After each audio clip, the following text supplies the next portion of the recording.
The few weeks of NFL Senior Bowls following the college football season are some of my favorite events to watch and follow. You get to see players perform in front of scouts in person as they try to make their NFL dreams come true. It's a special week that also allows players to celebrate their careers and put their college helmet on one last time. The schools that gave them a shot in the first place to continue their playing careers after high school. No game represents that celebration more than the Dream Bowl, which is a game I have gotten involved in over this past year. It is a special event run by a special person who truly cares about the players. This is the story of the Dream Bowl, a special NFL Senior Bowl event you don't want to miss. But before we get into this, if you enjoy college football content like this, make sure to leave a like and subscribe. Also, let me know what your favorite Senior Bowl event is in the comment section below. I would like to preface everything with a few little fun facts involving this game. Last year, my buddy and friend of the channel, Blake Ashley, was invited to play in the game. I wanted to go down to Dallas to support Blake and began researching the Dream Bowl. I reached out to the man who started the game, Neil Malvone, interested in getting a press pass to the game to go cover the game and see Blake play. I was not expecting much, to be completely honest. I didn't even know if I would get a response from Neil or anybody involved with the Dream Bowl. What ended up happening was more than I could have ever imagined. Not only did Neil supply me a press pass, he also opened up the doors of the game and gave me complete access to everything. He said if I wanted to talk to players, coaches, and anybody, I had free reign as long as I did not get involved in the actual game being played on the field affecting it. While my schedule did not allow me to get down for the days leading up to the game, once I got there for the last practice, I could have not gotten a warmer welcome. Since the day I met Neil and talked to him on the phone, he could have not been friendlier, and that extended to when I arrived to the game in Dallas as well. Everyone down there referred to me as a successful YouTuber to give the game attention, and selfishly, it kinda helped validate some of my work. Okay, that last part was a joke. But Neil and his staff were awesome from the day my buddy and I got down there to when we left. After the game, Neil and I stayed in touch, and he actually invited me to come speak to one of his college classes at Caldwell University. After the game, Neil and I would sit down and discuss the game, its origins, why he does it, and how he got to where he is today. It was a special interview that I will be placing clips throughout this video from, so with all that information out of the way, let's get into the Dream Bowl and why it's so special. The way the game came to be is kind of a crazy story. Neil decided to go back to school to get his master's degree in sports administration at Fairleigh Dickinson, located in New Jersey. He had just turned 40, and while he was working towards his master's, he had to participate in an internship. I go back to school, I get my master's degree in sport administration at Fairleigh Dickinson. Part of the program was I had to do an internship. I wound up doing an internship for one of my professors who was running a college football all-star game. And so flew down to Virginia where the game was and worked the weekend. And I fell in love with the event process. I also loved the concept. But I also realized that his focus wasn't where my focus would be. He was not concerned about the players' welfare or the players' enjoyment. And I thought that was a mistake. And so I decided after that weekend that I was going to start my own business, creating sports events with a focus on the players and their families, because I thought there was a wide open opportunity to do that. And that's really where it started. He had a Division III game, and so that's where I started, figuring that was where the opening was. And so in year one, we did a D3 only all-star game in Roanoke, Virginia, and we kind of took off from there. Since Neil started the game, it has increased to not just being a Division III all-star game, but a game for the FCS, Division II and Division III players, and also some Division I players every once in a while. Year one would be a tough year as they would not be able to get a full roster for 2 full teams at first, but by year 3, they were able to have full-blown rosters. They knew they had something special once the ball was kicked off during year 1, and although it was not perfect, it showed to Neil and his staff that they could put the game together, with Neil explaining. From a long-term perspective, we're still working on being better. We're still working on improving, but I tell this story a lot. Year one, and I certainly am not being presumptuous enough to say that we knew in year one we were going to be okay, but when that ball was kicked off for the first game, I looked at our team, I looked at everybody, and I said, we did this. And so right there we knew we had the foundation to continue.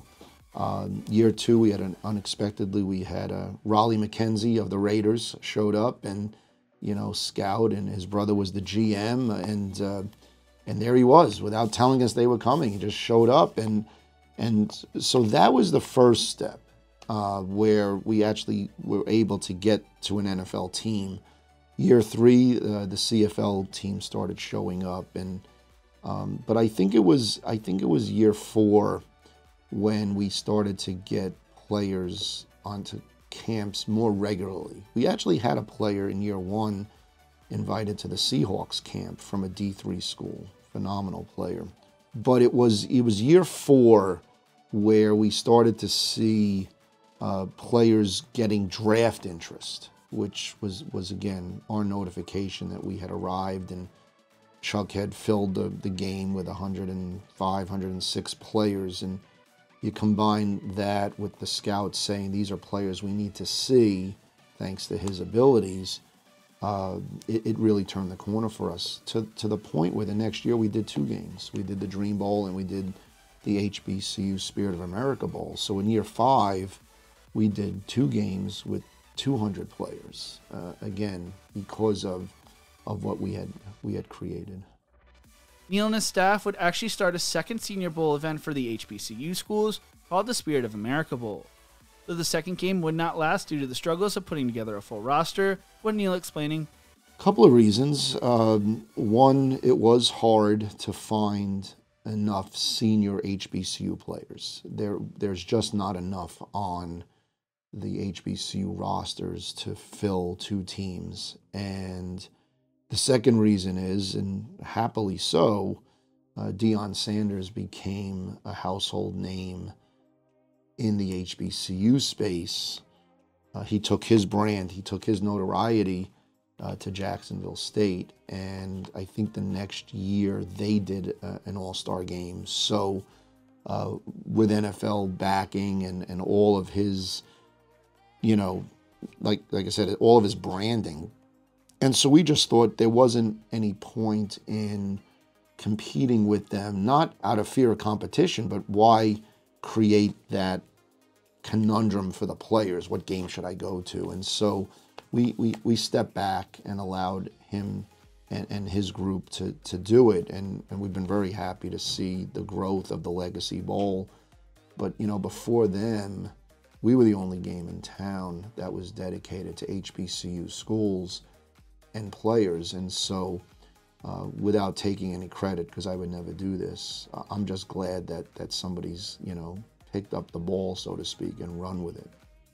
In year 2, they would have their first NFL scout show up for the game, and over the years there have been some notable alumni, from players to coaches to broadcasters, even some sponsors. So from a player perspective, we've had a couple of players have been drafted. Tremon Smith, who was drafted by the Chiefs in the 6th round. I know as of last year he was still kicking around in a couple of teams. He had played with the Chiefs. I know he was with the Titans for a while. We had Jalen Ware, played for Alabama State. In our HBCU game, we had done an HBCU All-Star game for 3 years. He played in the first one, and he was drafted by the Raiders in round 7. But he was drafted by the GM, whose brother was the scout at the game. The GM of the Raiders and his brother was the scout. He was the first scout that ever came to one of our games, and that was year 2. He showed up out of the blue, just showed up, and just a few years later, he had drafted our first Dream Bowl player to play in the NFL. So that was very exciting for us, and we've had players. Chester Rogers played for the Colts with Andrew Luck. He was an undrafted free agent, came out of our game also, one our HBC. No, he came out of the Dream Bowl game, Dream Bowl 4. He was the first player to make an NFL roster for us. And again, he kicked around the league for about 4 or 5 years, maybe 6 years. I remember watching him one summer. They were playing the preseason games, and it was against the Patriots. And I remember him scoring a touchdown and how excited we all were that he was making a difference. We've had players play in the CFL. We've had players play in Europe. We had a player named Silas Nasita, played at Baylor. He was a walk-on there. Then he ran into a little bit of trouble with the NCAA. Um, he was homeless, and a teammate's relative put him up, and they thought that was a gift, and so he was deemed ineligible. And he was not draft eligible because he didn't have enough years. It was some crazy scenario, but we put him in our game, and from our game, he was able to get a contract to play in Europe, and he played there for 4 or 5 years, was an MVP of the league out there, and just had a blast. So we've been fortunate there. From a coaching perspective, Jordan Neal was one of our first head coaches. He coached the first 5 or 6 years of Dream Bowl. He was an assistant coach. I met him when I was doing my internship, and from there he got an offensive coordinator position at Hendrix College that had started football up again for the first time in 50 years. And from there he used that opportunity to get a head coaching job at McMurray down in Abilene, where he grew up. So very proud of people like that have taken the next step from our game to coordinators to head coaching opportunities. I could tell you stories of players that came up in year one. Andre Hendricks comes to mind. Played in year one, was the defensive MVP. Played in arena leagues for about 10 years. Now he coaches a great 7v7 program out in West Texas, and we still stay in contact. So we've had some great players. We have some great stories. Brandon Noble, not a player or a coach, but Brandon Noble came down to one game when we were in Virginia Beach. He was from Virginia Beach, so he came by, and I said, Brandon, you look like somebody that could do some sideline reporting. Put him out there, threw a microphone in his hand, and he was phenomenal. And the next year we put him in the booth as a as the analyst. And one thing led to another. He was invited to the NFL boot camp, and now he does analysis for NFL games on Sundays. And so our game's always been that type of game where we try to give opportunities to players, to coaches, to analysts. We had a sponsor one year that was a startup water, an energy water company. A couple of years later, they're selling their product on Amazon, right? So we like those stories. We like to be that platform, that launching pad to opportunities across the board. But things have not always been easy. The game was okay in Virginia for the first 10 years, which led to getting talent to come from the West harder. Neal does not have a sponsor for the game and does everything out of pocket that he could cover, but it means players need to pay for their own travel to and from the game and their registration for the game as well, but he's hoping to change that soon. I think some of the challenges that we have is just continuing to get the word out. It seems every year we have to reintroduce ourselves to the next group of players. So it becomes a challenge. I think geography also impacted us the first 10 years in Virginia. We didn't have a lot of relationships on the west side of the Mississippi. So moving the game to Dallas, to DFW has helped. We had players this year from the Dakotas. We had players from California that we had never had before. So that's our biggest challenge, I think, is just getting reintroduced every year to the next group. We would like to be able to find that sponsor that's willing to help. We do this for the love of our players and their families, and getting sponsors to help with covering some of the expenses, whether it's their registration process or travel expenses, things like that. We're always on the lookout to try to find ways to keep our costs down and to help players that need the assistance. So those are our biggest challenges.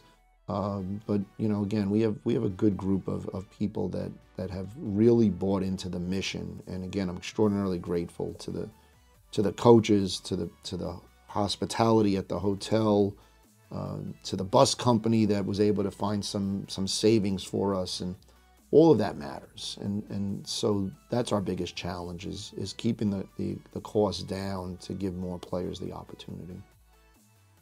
Along with running the game, Neil teaches at Caldwell University in northern New Jersey, and he uses this game to provide opportunities for his students if they are interested in coming down to the game. To me, as a professor of sport management and esports management here at Caldwell, I adjunct at LIU Brooklyn also, and getting students to understand that in order to work in sports, they need an internship, they need experience, has been, for me, almost my primary goal as a professor since day one. And being able to bring students to the games to work, which I've been able to do since year one in 2013. This year we had, I think, 9 students, either current or former students down there. So for me, it's great.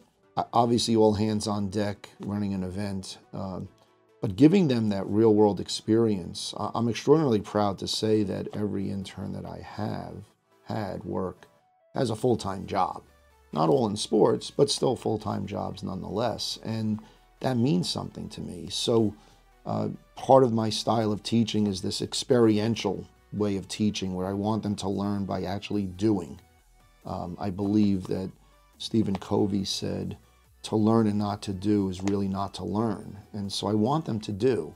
So I'm very grateful that we have the opportunity. I have great support on campus to allow for the interns to go down there. And I don't even call them interns. They get director titles because they really work very hard. And I think they come back with a different perspective on sports and the business side of things. And that makes me extraordinarily proud.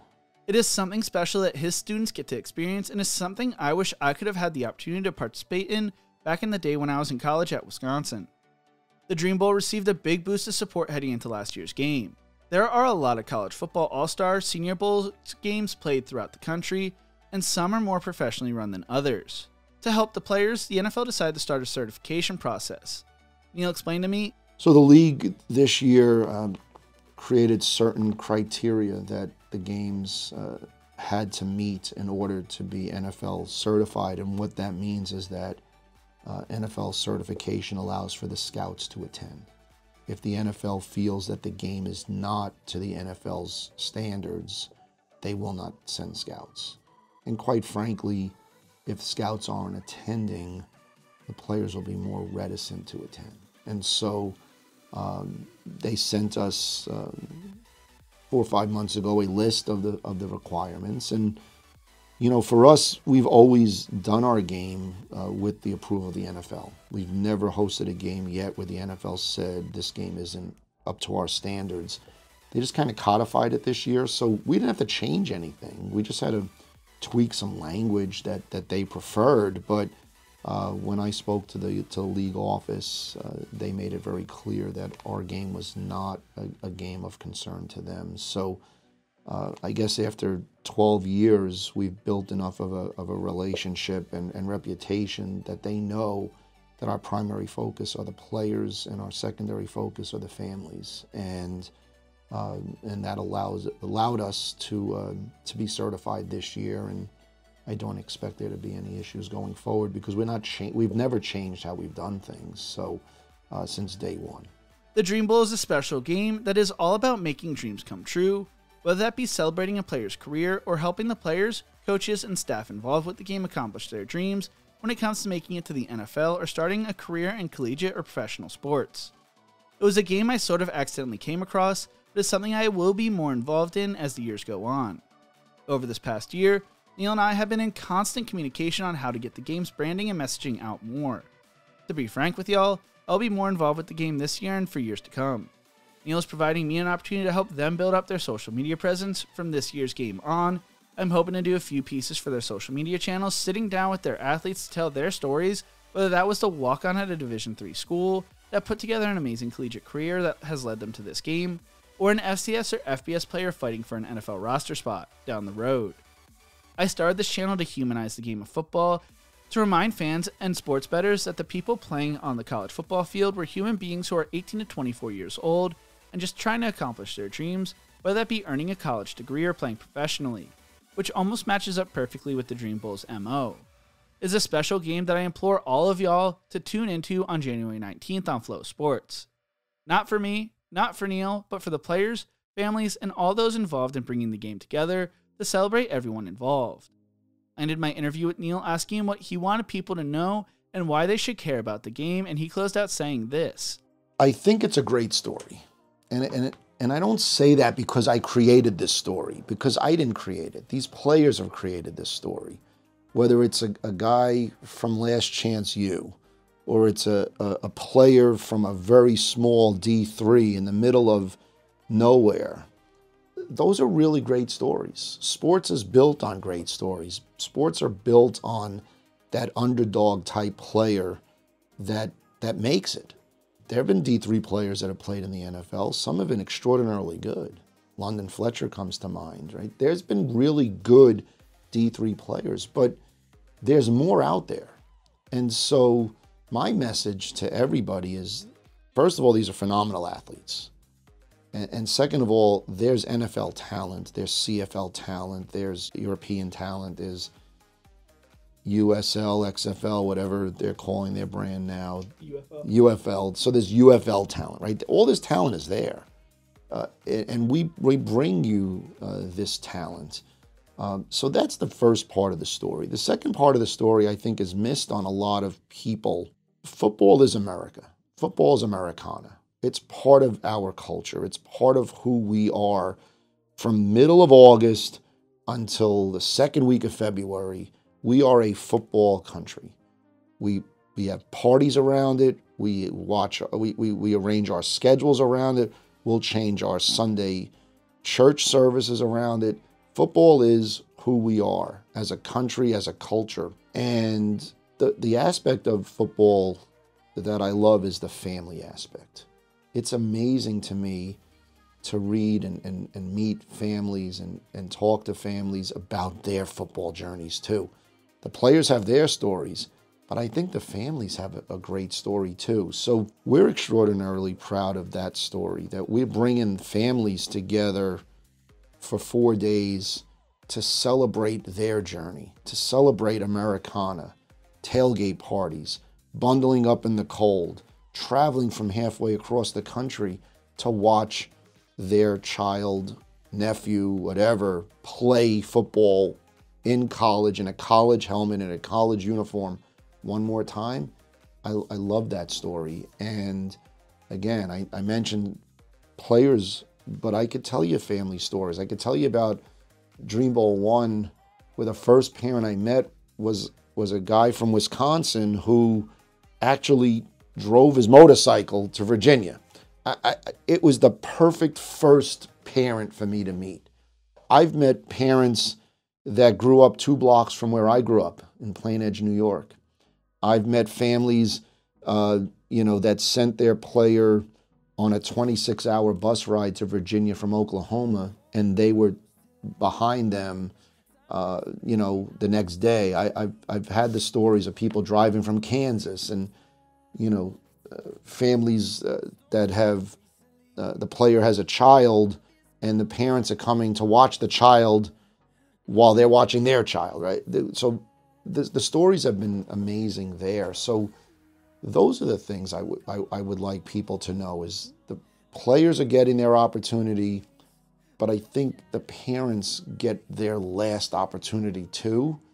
And I really like that story. The Dream Bowl is a special game, a game that will always be close to my heart, and I can't wait to get down to Dallas in January to meet this year's crop of players and to learn their stories. The Dream Bowl is about accomplishing your dreams and celebrating your accomplishments, and it is why I love it so much. What do you think? What is your favorite NFL Senior Bowl? Let me know in the comment section below. If you enjoyed this video, make sure to check out the Dream Bowl on January 19th, and follow along on my social media accounts as I cover the game once again. Maybe also check out one of my other videos YouTube thinks you will love right here. Thank you so much for watching, and as always, remember to embrace the grind.